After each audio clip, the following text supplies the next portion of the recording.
अच्छे संबंध का होना है। बुद्ध ने कहा यह उनका प्रथम आधार तत्व है। यानी कि बुद्ध ने क्या खोजा कि मेरे धर्म में कोई कर्म कांड नहीं है, कोई मरने के बाद आपका क्या होगा, स्वर्ग मिलेगा नरक मिलेगा, इससे मुझे कोई सरोकार नहीं है। सिर्फ और सिर्फ जो इस दुनिया में प्राणी आया है, जो इस संसार में प्राणी है, उनका एक दूसरे के साथ कैसा संबंध है, एक दूसरे के साथ अच्छे संबंध का होना मेरे धर्म का पहला आधार है। यानी कि जो मेरे धर्म को अंगीकार करेगा उनका एक दूसरे के साथ संबंध अच्छा रहेगा। दूसरा बुद्ध कहते हैं कि संसार दुख से भरा है। दूसरा आधार तत्व है प्राणी दुख, कष्ट और दरिद्रता में जीवन व्यतीत कर रहे हैं। संसार दुख से भरा है और धम्म का उद्देश्य मात्र यही है कि संसार के इस दुख को कैसे दूर किया जाए। बुद्ध दूसरा आधार तत्व बता रहे हैं कि जो ये संसार है, इस संसार में बहुत सारा दुख है, बहुत सारा कष्ट है, बहुत सारी दरिद्रता है और ये संसार दुखों से भरा है। धम्म का उद्देश्य मात्र यही है कि संसार के इस दुख को कैसे दूर किया जाए। इसके अतिरिक्त धर्म और कुछ नहीं है। सिर्फ 2 लाइनों में बुद्ध ने बताया है कि जो संसार में दुख है, उस दुख को धर्म से ही दूर किया जा सकता है। बस धर्म का इससे ज्यादा कोई और उद्देश्य नहीं है। अभी वो अपना उद्देश्य बुद्ध परिव्राजकों को बता रहे हैं। दुख के अस्तित्व की स्वीकृति और दुख दूर करने का मार्ग दिखाना ही उनके धर्म का आधार है। तब परिव्राजकों ने पूछा, यदि आपके धर्म का आधार दुख को स्वीकार करना है और उसे दूर करना है, तब हमें बताइए कि आपका धर्म दुख का नाश कैसे कर सकता है। फिर परिव्राजक पूछ रहे हैं कि अगर आप मानते हैं कि संसार में बहुत ज्यादा दुख है और दुख को दूर भी करना है, तब परिव्राजक क्या कह रहे हैं कि इस दुख को कैसे दूर किया जा सकता है। फिर बुद्ध कहते हैं कि यदि हर मनुष्य पवित्रता के पथ पर चले, पवित्रता मतलब निर्मलता के पथ पर चले, धम्म परायणता के पथ पर चले और शील मार्ग पर चले, तो इससे सभी दुखों का अंत हो जाएगा। बुद्ध ने 3 बातें बताई। कौन सी? निर्मलता का पथ, धम्म परायणता का पथ और शील का मार्ग। तो सबसे पहले जो है निर्मलता का पथ, जो हम रोज बोलते हैं, बुद्ध ने निर्मलता का पथ समझाते हुए परिव्राजकों से कहा, निर्मलता का पथ यह सिखाता है कि जो मनुष्य अच्छा बनना चाहता है, उसके लिए यह आवश्यक है कि वह जीवन के आदर्शों का कोई मापदंड स्वीकार करे। निर्मलता के पथ के अनुसार अच्छे जीवन आदर्श के 5 मापदंड हैं। पहला है किसी की हिंसा न करना, किसी भी प्राणी की आप हिंसा न करें, यानी कि प्राणी हिंसा न करे। चोरी न करना, अर्थात दूसरों की वस्तु को अपना न बना लेना। व्यभिचार न करना, झूठ नहीं बोलना और नशीली वस्तुओं का सेवन नहीं करना। जो निर्मलता का पथ है वो बुद्ध ने 5 शीलों को बताया। जो भी प्राणी इन 5 शीलों पे चलेगा, इसका मतलब वो निर्मलता के पथ पर चल रहा है। प्रत्येक मनुष्य के लिए इन 5 शीलों को स्वीकार करना परम आवश्यक है, क्योंकि प्रत्येक मनुष्य के लिए जीवन का कोई ना कोई मापदंड होना चाहिए, जिससे वह अपने कुशल अकुशल कर्म माप सके। और यह सिद्धांत मेरी शिक्षाओं के अनुसार जीवन की अच्छाई बुराई के मापदंड है। अब आप देखिए, क्या शीलों का पालन करने के लिए किसी धन की आवश्यकता पड़ेगी, कोई और अन्य वस्तु की आवश्यकता पड़ेगी? इसके लिए व्यक्ति को स्वयं प्रयास करना है। आप यहाँ पर जितने भी उपासक उपासिकाएं बैठे हैं, जो भी इन शीलों का पालन करेगा, यानी कि निर्मलता के पथ पर चलेगा, उसी का तो उद्धार होगा। और जो नहीं चलेगा, उसका उद्धार कोई भी ऐसी शक्ति नहीं बनी है कि जो कर सके। उदाहरण के लिए अगर कोई किसी को भी मानता हो, किसी में भी किसी की श्रद्धा हो सकती है और वो इन 5 चीजों का पालन ना करे, तो क्या जिसे आप मानते हैं वो आपका उद्धार कर देंगे? वो आपके जीवन में खुशियां ला देंगे? नहीं ला सकते। तो बुद्ध ने इसी बात को समझाया है कि व्यक्ति स्वयं ही अपना कल्याण कर सकता है, सिर्फ और सिर्फ मेरे धर्म को मानना है। जो बुद्ध ने शीलों को बताया है उसको हमें आचरण में लाना है, उसको हमें अपने जीवन में उतारना है। जीवन में उतारने के बाद हमारा कल्याण अपने आप हो जाएगा, हम अपने आप अपने जीवन में आगे बढ़ते जाएंगे। अब कोई व्यक्ति मान लो बैठा है और वो नशा करता हो और वो ये प्रथम धर्मोपदेश सुन ले और नशा करना छोड़ दे, तो उसका कल्याण हो गया या नहीं हो गया? हो गया, क्योंकि उसने नशा करना छोड़ दिया। कोई और व्यक्ति है जिसे क्रोध आता हो, उसने बुद्ध का प्रथम धर्मोपदेश सुन लिया और विचार कर लिया कि क्रोध तो मेरे लिए बहुत हानिकारक है, उसने क्रोध करना छोड़ दिया, हिंसा करनी छोड़ दी, गाली गलौज करना छोड़ दिया, तो उसका कल्याण स्वयं हो गया। तो इसीलिए कहा जाता है कि जो भी बुद्ध के धर्म को अंगीकार करता है, जो भी बुद्ध के धर्म को अपने जीवन में लाता है, उसका कल्याण अपने आप हो जाता है। तो जो ये धर्म पवित्रता का पथ है, ये 5 शीलों का है। फिर बुद्ध आगे बताते हैं, इसके आगे बुद्ध ने अष्टांगिक मार्ग का उपदेश दिया। जो धर्मपरायणता का पथ है उसे अष्टांगिक मार्ग का पथ कहते हैं। इस मार्ग के 8 अंग हैं। आज हम आपको बिल्कुल जो ग्रंथ में लिखा हुआ है वही बताएंगे संक्षेप में, लेकिन अभी हम यहाँ पे रहेंगे 3 महीने तक, तो आपको हर जैसे जो 5 शील है उनको भी पूरा विस्तार से बताएंगे, अष्टांगिक मार्ग है उसे भी विस्तार से बताएंगे, जो 10 पारमिताएं हैं उसे भी विस्तार से बताएंगे। सारी जो भी बुद्ध ने प्रथम धर्मोपदेश में बातें कही वो सब विस्तार से बताई जाएगी। आज सिर्फ हम इसलिए आपको ये संक्षेप में बता रहे हैं ताकि आपको समझ में आ जाए कि बुद्ध ने प्रथम धर्मोपदेश में क्या क्या बताया था। जो दूसरा है कि अष्टांगिक मार्ग, धर्मपरायणता का पथ। बुद्ध कहते हैं कि जो 2 अतियां मैंने बताई, 2 अतियों के बीच का मार्ग क्या है? मध्यम मार्ग। और मध्यम मार्ग क्या है? अष्टांगिक मार्ग, जो 8 अंगों से बना है। प्रज्ञा, शील, समाधि। प्रज्ञा क्या है? प्रज्ञा में सबसे पहले आता है सम्यक दृष्टि। सम्यक दृष्टि का मतलब होता है ठीक ठीक देखना। ठीक ठीक देखने से अर्थ होता है कि जो वस्तु आपके सामने है उसे आप उसी रूप में देखें। उदाहरण के लिए सामने आपको मोमबत्ती दिख रही है, सभी को दिख रही है, बुद्ध की प्रतिमा दिख रही है। अब जो दिख रहा है उसी को आप वास्तविक रूप में देखिए। ये नहीं कि उदाहरण के लिए मैं आपको समझाने के लिए बता रही हूँ, जैसे बहुत सारी धारणाएं बनी हुई हैं कि रात के 12 बजे आप चौराहे पे जाएंगे तो आपको वहां पर क्या मिलेंगे? भूत मिलेंगे। अब ये बता रखा है किसी ने, अब किसी ने बता दिया हमें और हमने मान लिया, तो हमारी वो सम्यक दृष्टि नहीं है। क्यों नहीं है?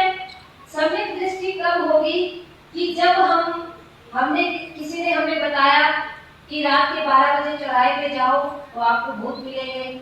आप सोचो, मन में आया कि चलो भाई चल के देख लेते हैं। आप चौराहे पे गए, आपने देखा कि भाई यहाँ तो कुछ भी नहीं है, न तो लाइट लगी है, तो आपकी सम्यक दृष्टि जागरूक हो गई, क्योंकि आपने पता लगा लिया कि यहाँ पे कुछ भी नहीं है। ये तो हो गया सम्यक दृष्टि। और अविद्या क्या है कि आपने किसी ने कहा और मन में डर पैदा हो गया, अरे नहीं जाना 12 बजे, वहां पे जरूर मिलेगी। आपने नहीं देखा, आप नहीं गए, लेकिन फिर भी आप दूसरे को डरा रहे हैं। बिना ही देखे दूसरे को डरा रहे हो, तो इसे हम क्या कहेंगे? अविद्या कहेंगे। तो बुद्ध ने सबसे पहले यही कहा कि अपनी सम्यक दृष्टि बनाए रखो, जो है वास्तविक रूप में सिर्फ उसे ही देखो, जो नहीं है, जो मन गढ़ंत बातें हैं, जो डराने वाली बातें हैं, पहले उन बातों को अपने आप से जानो और परखो, फिर मानो। इसीलिए जो डर है, मन में से डर का निकल जाना, इसका मतलब आप सम्यक दृष्टि में आ गए, आपकी दृष्टि सम्यक हो गई, सिर्फ जो है आपको वही नजर आ रहा है। तो इसीलिए बुद्ध ने पहले ही जो सीढ़ी है, ये सम्यक दृष्टि है अष्टांगिक मार्ग की, कि जो भी व्यक्ति सम्यक दृष्टि से देखने लग जाता है, उसकी अविद्या का नाश हो जाता है, अज्ञानता का नाश हो जाता है, वह अंधविश्वास से दूर हो जाता है। बुद्ध ने दुख का मूल कारण अविद्या को माना, क्योंकि अगर कोई व्यक्ति अविद्या में है तो उसे कोई भी नहीं समझा सकता। तो इसीलिए जो मूल कारण है वो अविद्या है। अविद्या से ही मिथ्या दृष्टि पैदा होती है। मिथ्या दृष्टि के कारण जो अवास्तविक वस्तु को हम वास्तविक समझ बैठते हैं, सम्यक दृष्टि से ही मिथ्या दृष्टि का अंत हो सकता है। इसीलिए बुद्ध ने सम्यक दृष्टि को अष्टांगिक मार्ग की प्रथम सीढ़ी माना है। बुद्ध ने कहा कि आज भी लंबे समय से अज्ञानता में जी रहा है। जैसे अभी मैंने उदाहरण दिया कि लंबे समय से धारणा है कि आपको रात के 12 बजे वहां पे वो मिले ही मिलेगी, ये धारणा लंबे समय की है ना।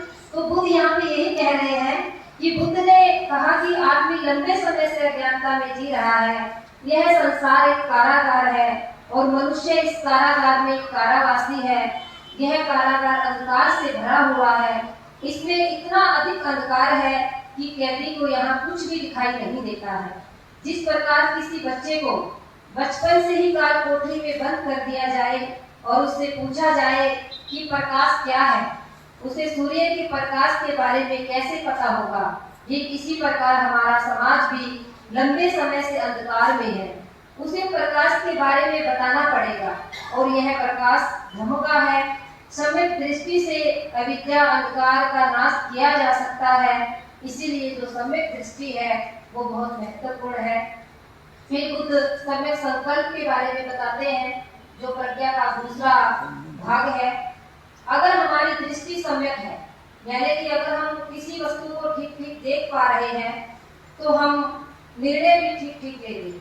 तो हमारा जो निर्णय है, संकल्प का मतलब होता है हम कोई निर्णय लेते हैं। जैसे आप लोगों ने आज निर्णय लिया होगा कि हम बुद्ध विहार चलते हैं, तो ये ठीक ठीक निर्णय हो गया। मन में उचित प्रयोजन का उदय हो जाना, मन आपका एक उचित काम के लिए तैयार हो जाता है, इसे हम सम्यक संकल्प कहते हैं। तो जो सम्यक दृष्टि और सम्यक संकल्प है वो प्रज्ञा के दो भाग हैं। उसके बाद में शील है, शील में आएगा सम्यक वाणी। सम्यक वाणी आप सभी जानते हैं। सम्यक वाणी सम्यक संकल्प की अभिव्यक्ति है। अगर सम्यक संकल्प अच्छा है, ठीक है, तो आपकी वाणी भी ठीक होगी। आपकी वाणी से लोग आपको पहचान लेते हैं। समय और स्थिति के अनुसार हमारी वाणी भी बदल जाती है। अगर आपके सामने कोई गरीब व्यक्ति आ गया तो आप उसे किस तरह से बात करते हैं, और अगर कोई वीआईपी आ गया या ज्यादा धनवान आ गया तो हमारी वाणी तुरंत बदल जाती है। तो बुद्ध ने कहा है कि वाणी के 4 दोष हैं: झूठ बोलना, कटु बोलना, बढ़ा चढ़ाकर बोलना, चुगली करना। तो ये चीजें हमें नहीं करनी है। हमें झूठ नहीं बोलना है, कटु नहीं बोलना है, बढ़ा चढ़ाकर नहीं बोलना है और चुगली भी नहीं करनी है। फिर उसके बाद में है सम्यक व्यवहार, कि हमारा जो व्यवहार है वो भी सम्यक होना चाहिए। किस तरह से सम्यक होना चाहिए? जिस तरह से हम मधुर बोलते हैं, अगर हम मधुर बोलेंगे तो व्यवहार भी मधुर करेंगे। अगर कड़वा बोलेंगे तो व्यवहार भी हमारा गलत ही होगा। फिर उसके बाद में व्यवहार के बाद में है सम्यक आजीविका। बुद्ध कहते हैं कि प्रत्येक व्यक्ति को अपनी आजीविका कमानी ही होती है। क्योंकि जो गृहस्थ होते हैं वो अपनी आजीविका कमाते ही हैं, लेकिन जीविका कमाने के लिए कुछ तरीके हैं और उन तरीकों से कुछ बुरे हैं और कुछ अच्छे हैं। आजीविका कमाने के कुछ तरीके हमें नहीं करने चाहिए। कौन से? जैसे प्राणी हिंसा का व्यापार है, अस्त्र शस्त्र का व्यापार है, जुआ सट्टा का व्यापार है, शराब आदि नशे का व्यापार है और देह व्यापार है। तो बुद्ध ने इन 5 व्यापारों के लिए मना किया है कि जिस व्यापार करने से दूसरे को नुकसान हो वो व्यापार हमें नहीं करने हैं। फिर उसके बाद में अंत में आता है समाधि। जैसे प्रज्ञा है, प्रज्ञा में 2 बातें हैं, सम्यक दृष्टि और सम्यक संकल्प। उसके बाद में सील, सील में 3 बातें हैं, सम्यक व्यवहार है, सम्यक वाणी है और सम्यक आजीविका है। फिर आगे है समाधि। समाधि में भी 3 बातें हैं, सम्यक व्यायाम। सम्यक व्यायाम क्या है? मन का व्यायाम, कि मन में से बुरे विचारों को निकालना। इसमें 4 बातें होती हैं कि जो आपका मन है, आपके मन में से आपको बुरे विचार सबसे पहले निकालने हैं। निकालने के बाद में फिर रोक लगानी है कि बुरे विचार मन में ना आने पाए। पहले क्या करना है? बुरे विचार निकालने हैं। घर में से कूड़ा निकालते हो ना, ज्यादातर महिलाएं सुबह सुबह कूड़ा निकालती है घर में से, तो ऐसे ही मन में से भी पहले बुरे विचारों को निकाल देना है। और फिर क्या करते हैं? फिर खिड़की वगैरह बंद कर लेते हैं ताकि अंदर गंदगी ना आए। जब भी कोई आंधी आनी होती है, कुछ भी आना होता है, तो हम सबसे पहले क्या करते हैं? खिड़की दरवाजे बंद कर देते हैं ताकि बाहर का कूड़ा हमारे घर में ना आ पाए। तो इसमें भी मन के व्यायाम में भी यही करता है कि हमें मन में से बुरे विचार पहले निकालने हैं, फिर बुरे विचारों को आने से रोकना है। 2 काम हो गए। अब तीसरा काम क्या करना है? जब मन में से बुरे विचार निकल गए, आने पे रोक लगा दी, तो फिर मन में क्या आएंगे? अच्छे विचार उत्पन्न होंगे। तो मन में फिर अच्छे विचारों को उत्पन्न करना है, अच्छे विचारों को मन में लाना है और अच्छे विचारों को मन में रोक के रखना है, उनकी उत्पत्ति को बाहर नहीं जाने देना। और ये चारों काम कैसे होंगे? ऐसे नहीं होंगे जैसे मैंने आपको बता दिया और आपने रोक लगा दी। वो कब होंगे? जब आप ध्यान साधना का अभ्यास करेंगे, जब आप अपने चित्त को एकाग्र करने का अभ्यास करेंगे, ये चारों बातें तब हो सकती है। तो इसीलिए जो ध्यान साधना है, जो आनापानसति का अभ्यास है, वो डेली हम बुद्ध विहार में क्या करेंगे? आप लगातार 3 महीने तक इस काम को कर सकते हैं, तो आपके बुरे विचार ज्यादातर फिर अपने आपके मन में से बाहर निकल जाएंगे। तो ये 4 काम हो गए। उसके बाद में है सम्यक व्यायाम के बाद में सम्यक स्मृति, यानी कि सजगता। जब हम अष्टांगिक मार्ग के इन 6 भागों को पार कर लेते हैं तो हम सतत जागरूकता में आ जाते हैं। जागरूकता यानी कि हर समय हमें जागरूक रहना पड़ता है।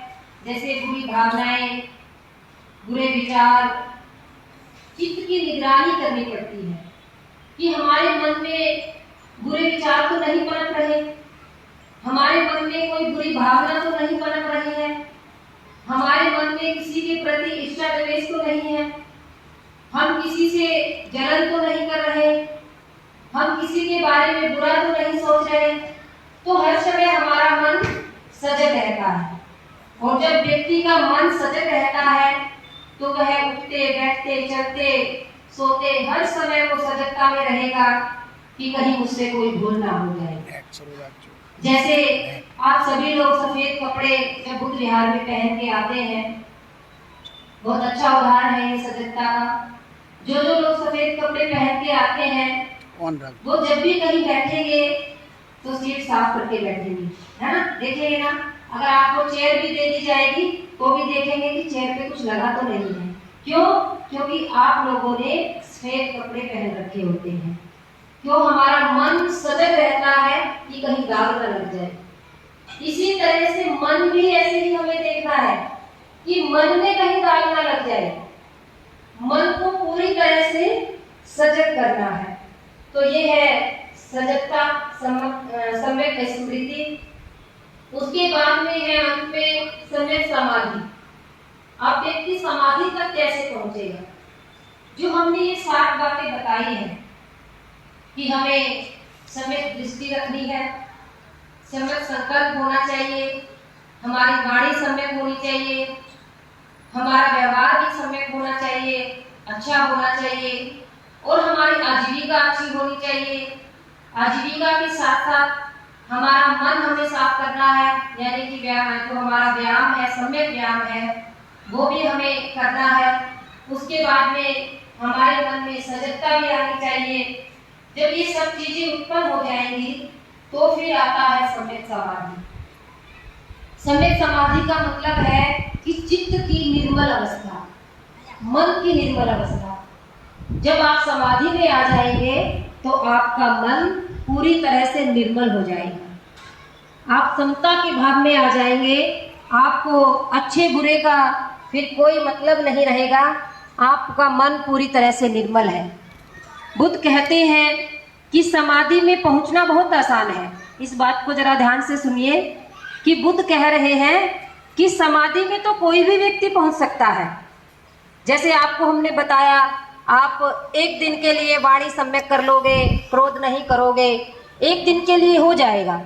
आप एक दिन के लिए समाधि में पहुंच गए। लेकिन समाधि में टिके रहना तलवार की धार पर चलने के समान है। बुद्ध इस बात से कह रहे हैं कि समाधि में कोई भी पहुंच जाएगा, लेकिन समाधि में टिके रहना। समाधि का मतलब ये नहीं कि जैसे समाधि लगा के बैठ गए, वो समाधि नहीं है। समाधि का मतलब है मन की समाधि, यानी कि चित्त निर्मल। मन तो आपका निर्मल हो जाएगा, लेकिन मन कितनी देर निर्मल रहेगा? कितनी देर आप अपने मन को निर्मल रख सकते हैं? कितनी देर मन में बुरे विचार नहीं आएंगे? मान लो आप यहाँ कुछ विहार में आए, बैठे हो, ध्यान कर रहे हो, मन बिल्कुल निर्मल हो गया, कुछ भी नहीं है मन में, और किसी ने आते ही टोक दिया, अरे देखो वो तुम्हारे बारे में ऐसा बोल रही थी, वो तुम्हारे बारे में ऐसा बोल रहा था। तो मन में क्या हो गया? बुरे विचार उत्पन्न हो गए। उसी के बारे में फिर आप सोचने लग जाओगे। तो जो हम समाधि में पहुंचे, जो हमारा मन निर्मल हुआ, वो फिर से हमारा मन वहीं चला जाएगा। तो इसलिए बुद्ध ने ये बात बहुत सही कही है कि कोई भी व्यक्ति समाधि में पहुंच सकता है, लेकिन समाधि में टिके रहना तलवार की धार के बराबर है। फिर उसके बाद में सम्यक समाधि मन को सदा कुशल कर्मों की बारे में सोचने के लिए अभ्यस्त करती है। सम्यक समाधि तक पहुंचने की 5 बाधाएं हैं। सबसे पहली बाधा कौन सी है? लोभ, वासना और तृष्णा। यदि मनुष्य के मन में किसी भी तरह का लोभ पैदा हो जाए तो वह समाधि में नहीं पहुंच सकता। दूसरा है द्वेष और ईर्ष्या। जब तक हम दूसरों के प्रति द्वेष की भावना और ईर्ष्या की भावना रखेंगे, तब तक हम समाधि में नहीं पहुंच सकते। आलस्य, आलस्य व्यक्ति का बहुत बड़ा दुश्मन है। आलस्य व्यक्ति कभी भी कोई काम नहीं करता। आलसी व्यक्ति कभी जागरूक नहीं होता, और आलसी व्यक्ति कभी भी अपने चित्त को निर्मल नहीं कर सकता। वो बार बार सोचेगा, अरे नहीं अभी नहीं, बाद में करेंगे। जैसे सुबह सुबह उठने की बात होती है, मैंने कहा कि हम 5 बजे से यहाँ ध्यान साधना शिविर लगाया करेंगे, लेकिन कईयों की तो आदत होती है कि वो 7 बजे तक ही सोते हैं, कोई तो 8 बजे तक ही सोता है। रात को निर्णय करके सोएंगे, हम 5 बजे उठेंगे, और फिर अगले दिन सुबह, अरे नहीं आज नहीं कल से उठेंगे। रोज का यही काम होता है। तो इसीलिए जो हम आलसी मन होता है, आलसी हमारा जब मन हो जाता है तो वो फिर हर काम में हमें पीछे कर देता है। तो इसीलिए उसने ये बताया है कि हमें आलसी नहीं बनना है। और चौथा है अनिश्चय। अनिश्चय आलसी का ही भाई है। अगर कोई व्यक्ति आलसी होता है तो वो अनिश्चय की भूमिका में रहता है। अनिश्चय समझते हैं कि किसी भी काम का निश्चय न करना। जैसे रात को सोच लिया सुबह ये करेंगे, और सुबह होते होते हमारा निश्चय बदल गया। रात को सोच के सोए, सुबह तो बुद्ध विहार चलेंगे, बच्चे जी ने कहा था 5 बजे चलेंगे, 6 बजे बंदना करेंगे। रात को सोए, सुबह सुबह आलस आ गया और मन अनिश्चय में बदल गया, नहीं आज से नहीं चलेंगे, कल चलेंगे, आज तो थोड़ी थकान सी हो रही है, थकान उतार लेते हैं, तो वो क्या हो गया, हमारा मन अनिश्चय में आ गया। फिर उसके बाद में है संशय। जब तक हमारे मन में संदेह रहेगा, संशय रहेगा, तब तक भी हम समाधि तक नहीं पहुंच सकते। तो हम बिना कुछ जाने ही दूसरों पर संदेह करने लगते हैं, तो जीवन को नष्ट कर देते हैं। संदेह करने से करुणा, मैत्री, प्रेम खत्म हो जाता है, जो जीवन को दुख और तकलीफ से भर देता है। बुद्ध ने कहा कि अगर हम इस अष्टांगिक मार्ग को अच्छे से अपने जीवन में उतार लेते हैं तो हमारे जीवन का कल्याण निश्चित है। जैसे पहले हमने बताया 5 शील, उसके बाद में अष्टांगिक मार्ग। अब बुद्ध कहते हैं कि जो शील का मार्ग है, शील का मार्ग क्या है? शील का मार्ग है 10 पारमिता। पारमिता का अर्थ होता है गुणों की पराकाष्ठा, कि आप इतने अधिक गुणों में पारंगत हो जाएं कि आपको देख करके लोग कहें कि ये बड़ा पारमी व्यक्ति है, बहुत पारंगत है, हर काम में पारंगत है। पारमिता को क्या कहेंगे हम? जब हम सभी गुणों में पारंगत हो जाते हैं तो हम 10 पारमिताओं को मानने लग जाते हैं। तो बुद्ध फिर 10 पारमिताओं के बारे में बताते हैं। जो शील का पथ है वो 10 पारमिताओं का है। जैसे पहली ही पारमिता है दान की पारमिता, कि हमें दान करना है। दान कैसे? दान सिर्फ धन का नहीं होता है, इस चीज को हम थोड़ा समझें। बुद्ध ने कहा है कि प्रत्येक वह वस्तु जो देने लायक है, जिसे आप दे सकते हैं, चाहे वो आपके शरीर का रक्त ही क्यों ना हो, आप उसे दान करेंगे तो आपको कुशल कर्मों में वृद्धि होगी। उदाहरण के लिए मान लीजिए कोई व्यक्ति बहुत बीमार है और उसे आपके ब्लड की जरूरत है, उसे खून की जरूरत है, रक्त की जरूरत है, और आप कह दो कि भाई रक्त तो मैं नहीं दे सकता, ये लो 50,000 रुपये उसे दे देना, तो क्या वो 50,000 रुपये से जीवित हो जाएगा? हो जाएगा? उसे क्या चाहिए? उसे तो रक्त ही चाहिए ना। तो बुद्ध ने यही कहा है कि जो वस्तु आपके पास है वही वस्तु आपको दान करनी है। चाहे आपके पास में अगर भोजन है, भोजन का दान करिए, आपके पास में वस्त्र है, वस्त्रों का दान करिए, आपके पास में अगर शिक्षा है तो शिक्षा का दान करिए। बुद्ध ने सबसे बड़ा दान धम्म का दान कहा है। जो व्यक्ति धम्म को जान लेता है, धम्म को पारंगत हो जाता है और फिर दूसरों को धम्म देता है, तो सबसे बड़ा दान वही है। क्योंकि जब हम किसी को धम्म सिखाते हैं तो हम उसको अज्ञानता से निकालते हैं, और जब वो व्यक्ति अज्ञानता से बाहर आ जाएगा तो वो फिर सारी चीजें अपने आप ही कर लेगा। वो धन भी कमा लेगा, शिक्षित भी हो जाएगा, तो वो सारे काम कर लेगा। तो इसीलिए बुद्ध ने कहा है कि धम्म का दान सभी दानों में बड़ा दान है। जैसे आप लोगों ने ये बुद्ध विहार बनाया, ये दान की पारमिता अगर नहीं होती तो बुद्ध विहार नहीं बन पाता। आप लोगों के अंदर दान की पारमिता थी, किसी ने इसमें ईंट दी होगी, किसी ने सीमेंट दी होगी, किसी ने ये सैट दी होगी, तो तभी ये बन पाया। बहुत सारे लोगों के दान से ये बना है। अब जिसने भी इसमें दान दिया वो व्यक्ति कुशल कर्म का भागी हो गया, क्योंकि इतने लोग बैठ करके धम्म को श्रवण कर रहे हैं, धम्म को सुन रहे हैं, क्योंकि धम्म को सुनने के लिए भी तो सब स्थान चाहिए। इसीलिए जो दान होता है वो हमारे कुशल कर्मों में वृद्धि करता है, यानी कि हमें पारंगत बनाता है। हम पारंगत बन जाते हैं जब हम किसी को दान करते हैं। तो बुद्ध ने जो पारमिताएं हैं उसमें सबसे पहला दान बताया। दूसरा मैंने शील के बारे में आपको अभी बताया है, इसमें दूसरी पारमिता जो है वो शील की पारमिता है। शील के बारे में आप सभी जानते हैं, 5 शीलों के बारे में। तीसरी जो पारमिता है वो नेकम की पारमिता है, नेष्ठ कर्म, यानी कि वह कर्म जिस कर्म को करने से आपको किसी तरह की कोई भी बुराई महसूस न हो, कि आपको अच्छे कर्म करते रहना है। और चौथी जो है पारमिता वो प्रज्ञा पारमिता है। प्रज्ञा का अर्थ क्या है? अविद्या का नाश करना, अज्ञानता का नाश करना, कि आप प्रज्ञावान हो जाएं। और पांचवी पारमिता है वीर्य, यानी कि सम्यक प्रयत्न। आपका जो प्रयत्न है वो सम्यक हो, आप हर सम्यक प्रयत्न करें कि हम धर्म को किस तरह से जान पाए। और छठी पारमिता है खंती पारमिता, यानी कि सहनशीलता, हमारे अंदर सहनशीलता भी उत्पन्न हो जाए। और सातवीं है सच सत्य की पारमिता। आठवीं पारमिता है अधिष्ठान, यानी कि दृढ़ संकल्प। हमें दृढ़ संकल्पित होना है कि हमें इस काम को करना ही करना है। जब हम किसी लक्ष्य को लेकर चलते हैं तो हम उस लक्ष्य में जब तक कामयाब नहीं होते हमें रुकना नहीं है।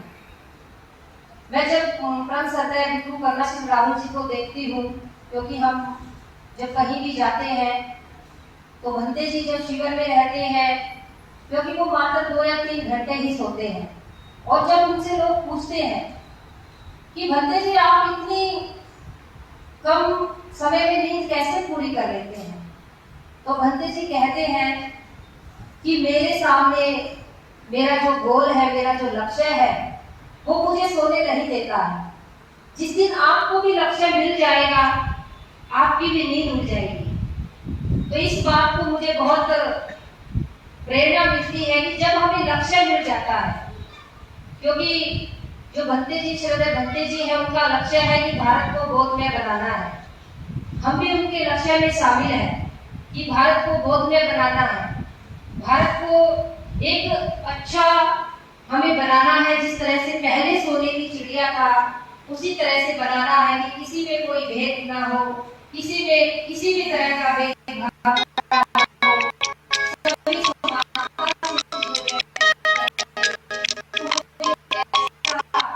बनाना है। बाबा साहब के संकल्प है, जो बाबा साहब के संकल्प का भारत बनाना है, तो ये लक्ष्य है, इसीलिए हमें नींद नहीं आती। तो जब ये बात भंते जी बोलते हैं तो लगता है कि अगर हमारा भी दृढ़ संकल्प होगा तो हो सकता है हम भी अपने संकल्प को पाने के लिए, अपने लक्ष्य को पाने के लिए दृढ़ संकल्पित हो जाए। तो इसमें बुद्ध ने जो 8वीं पारमिता है बताई है कि हम किसी भी चीज का जब अधिष्ठान ले लेते हैं, जब तक हम उसे ना पाले हमें उसे छोड़ना नहीं चाहिए, हमें हारना नहीं चाहिए। कि लोग तो मानते ही नहीं है, लोग तो सुनते ही नहीं है, कैसे करें, अरे छोड़ो, बहुत हो गया समाज का काम, ऐसा नहीं करना है। तो बुद्ध आगे कहते हैं कि जो 9वीं पारमिता है वो मैत्री की पारमिता है।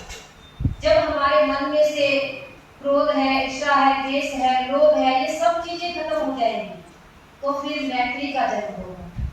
फिर हम अपने मन में मैत्री करेंगे, सभी जीवों से मैत्री करेंगे, प्राणी मात्र से मैत्री करेंगे। हमें फिर किसी के प्रति कोई नफरत की भावना उत्पन्न नहीं होगी। फिर 10वीं पारमिता है उपेक्षा। उपेक्षा करनी है, किसकी करनी है? बुरे कामों की, बुरी चीजों की। कोई भी आपके लक्ष्य में जब बाधा बन जाता है तो उसकी उपेक्षा करने लग जाए। कोई भी जब कहते हैं, जैसे हम आप सबसे बोलते हैं, ज्यादातर महिलाएं यहाँ पर बैठी हैं, महिलाओं से बोला जाता है कि आप लोग ये नहीं, ऐसे नहीं, ऐसे करिए, आप लोग ये पहनावा बदलिए, आप लोग ये चीज करिए। तो महिलाएं ज्यादातर बोलती हैं, जी समाज से डर लगता है, महिलाएं रास्ते में टोक देती हैं। जब घर से बाहर निकलते हैं तो महिलाएं कहती हैं, ये ड्रेस क्यों पहनी, सफेद कपड़े क्यों पहनी, श्रृंगार क्यों नहीं करती हो। तो ये बहुत सारी छोटी छोटी चीजें हैं, हमें उसकी उपेक्षा करनी है। बुद्ध कहते हैं जो भी चीजें आपके लक्ष्य में बाधा बन जाती है उसकी उपेक्षा करना शुरू करो। उससे झगड़ना नहीं है, उससे बहस भी नहीं करनी है, सिर्फ उपेक्षा करो। जब उपेक्षा करना शुरू करोगे तो आप अपने जो भी आपका लक्ष्य है उसमें आगे बढ़ते चले जाओगे। तो बुद्ध ने ये 10 पारमिताएं बताई। उसके बाद में प्रथम धर्मोपदेश के बाद, यहाँ तक प्रथम धर्मोपदेश था। अब प्रथम धर्मोपदेश में क्या क्या बातें आई हैं एक बार और मैं संक्षेप में आपको बताऊं। पहला निर्मलता का पथ। निर्मलता के पथ में क्या है? 5 सी, जो आप लोग डेली घर में बोलते हो, प्रतिदिन यहाँ पे भी बोलते होंगे। दूसरा है धर्मपरायणता का पथ, जो अष्टांगिक मार्ग है, उसे हमें अच्छे से जानना है। और तीसरा है 10 पारमिताएं, यानी कि शील का पथ। जो 10 पारमिताएं हैं उसमें भी हमें पारंगत होना है। तो जो ये प्रथम धम्मोपदेश है, ये बुद्ध ने 5 परिव्राजकों को सारनाथ के इसी पतनवृत्ताय वन में सबसे पहले दिया, आज ही के दिन दिया। तो इस प्रथम धम्मोपदेश के बाद में फिर बुद्ध ने परिव्राजकों से पूछा कि हे परिव्राजकों, क्या व्यक्तिगत निर्मलता ही संसार में अच्छाई की आधारशिला नहीं है? क्या व्यक्ति के अंदर जो ईर्ष्या है, द्वेष है, अविद्या है, हिंसा है, व्यभिचार है, चोरी है, झूठ बोलना है, यह सब बातें क्या व्यक्ति की निर्मलता को दुर्लभ नहीं बनाते हैं?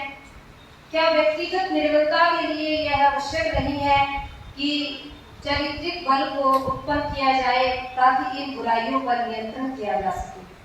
बुद्ध ने कहा, यदि किसी मनुष्य में व्यक्तिगत निर्मलता ही नहीं तो वह जन कल्याण में कैसे सहायक हो सकता है? इस बात को बड़ा ध्यान से सुनिए। बुद्ध कहते हैं, अगर कोई व्यक्ति अपने मन को ही निर्मल नहीं कर सकता तो वो दूसरे का जन कल्याण कैसे कर सकता है? वो दूसरे को कैसे समझा सकता है? इसीलिए बुद्ध ने सबसे पहले अपने ही मन को निर्मल करने के लिए कहा कि पहले हमें अपने मन को निर्मल करना है, तब हम जन कल्याण के बारे में सोच सकते हैं। कैसे वह किसी का भला कर सकता है? जो लोग दूसरों को अपना गुलाम बनाने में और उनको अपने अधीन रखने में संकोच नहीं करते हैं, जो लोग दूसरों के जीवन को दुखी बनाने में संकोच नहीं करते हैं, जो लोग दूसरों के प्रति अपना आचरण को निर्मल नहीं रखते हैं, बुद्ध कहते हैं, अगर प्रत्येक व्यक्ति अष्टांगिक मार्ग का अनुसरण करे तो क्या वह मनुष्य अपने अमानवीय व्यवहार का त्याग नहीं कर सकता है? क्या मनुष्य के लिए सद्गुण और प्रज्ञा अर्थात पूर्ण ज्ञान आवश्यक नहीं है? अच्छे मनुष्य के गुण है, कोई बुराई न करे, बुरी बात न सोचे, बुरे तरीके से अपनी जीविका न कमाए और न ही मुंह से कोई ऐसी बात निकाले जिससे किसी को ठेस पहुंचे। अपने मन को निर्मल बनाए। क्या दुखी, पीड़ित व जरूरतमंदों का दुख दूर करने के लिए और सामान्य जन कल्याण के लिए दया, करुणा, मैत्री आवश्यक नहीं है? क्या निस्वार्थ भाव से दान करना आवश्यक नहीं है? बुद्ध 5 परिव्राजकों से कहते हैं, मेरे धर्म में आशा विद्वान है, जो दुखों के नाश को बताती है। क्या तुम इस धर्म से सहमत हैं? परिव्राजकों ने कहा कि हे तथागत, हम सहमत हैं। 5 परिव्राजकों ने कहा, जीवन को सुखी बनाने के लिए जो आपने कहा यह सब आवश्यक है। परिव्राजकों ने तुरंत यह समझ लिया कि यह वास्तव में एक नया धर्म है। 5 परिव्राजक कहने लगे, संसार के इतिहास में इससे पहले कभी किसी धर्म के संस्थापक ने यह शिक्षा नहीं दी कि संसार में मानवीय दुख को पहचानना और उसे स्वीकार करना और उसे दूर करना ही धर्म का वास्तविक उद्देश्य है। परिव्राजक कहते हैं कि आपसे पहले किसी भी धर्म के संस्थापक ने यह नहीं कहा कि सिर्फ और सिर्फ मानवीय धर्म के लिए ही काम करना है, सिर्फ और सिर्फ मानव के दुखों के लिए ही काम करना है। संसार के इतिहास में इससे पहले कभी किसी ने मुक्ति की रूपरेखा नहीं सुझाई जो सरल हो, जो अलौकिकता, शक्तियों की अधीनता से मुक्त हो, क्योंकि बुद्ध से पहले भी सभी लोग अलौकिक ही थे। सभी लोग ऐसे ही वस्तुओं में विश्वास करते थे, ईश्वर में, परमात्मा में, आत्मा में, नरक में, स्वर्ग में, मरने के बाद में आपको कहाँ जाना है, क्या होना है, कौन से कढ़ाई में तले जाना है, सब ऐसा ही कहते थे। लेकिन बुद्ध ने उन सब को कहा कि ऐसा कुछ नहीं है, सिर्फ और सिर्फ आपको इसी जीवन के बारे में सोचना है। आत्मा या परमात्मा में विश्वास या मरने के बाद इंसान का क्या होगा, इन सब बातों से कोसों दूर है। संसार के इतिहास में इससे पहले किसी ने भी कभी मुक्ति की ऐसी परिकल्पना नहीं की। सुख का उपहार व्यक्ति द्वारा ऐसे जीवन में है। अपने प्रयासों द्वारा और धम्म के आचरण से व्यक्ति सुखी रह सकता है। इसमें आपका अपना भी प्रयास है और धम्म का भी अंगीकार करना है। पांचों परिव्राजकों ने कहा कि हमें बुद्ध के रूप में एक ऐसे जीवन सुधारक मिल गए हैं।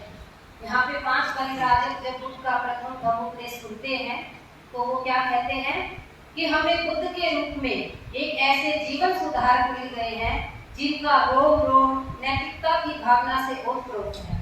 क्योंकि जिनका रोम रोम, जिनके अंदर किसी भी तरह की कोई ऐसी भावना ही नहीं है, उनका जो आभा मंडल जो देखते थे लोग बुद्ध का, तो देखते ही रह जाते थे। बुद्ध के लिए पांचों परिव्राजकों के मन में असीम श्रद्धा उत्पन्न हुई और उन्होंने अपने आप को बुद्ध के समक्ष समर्पित होकर निवेदन किया कि वह उन्हें अपना शिष्य स्वीकार करे। फिर बुद्ध ने 5 परिव्राजकों से कहा, अहम भिक्षुओं, यानी कि भिक्षु आओ, और उन्हें भिक्षु बना दिया। संसार में पहली बार धम्म का चक्र गतिमान हुआ और अनंत लोगों का कल्याण हुआ। बोलो साधु साधु साधु।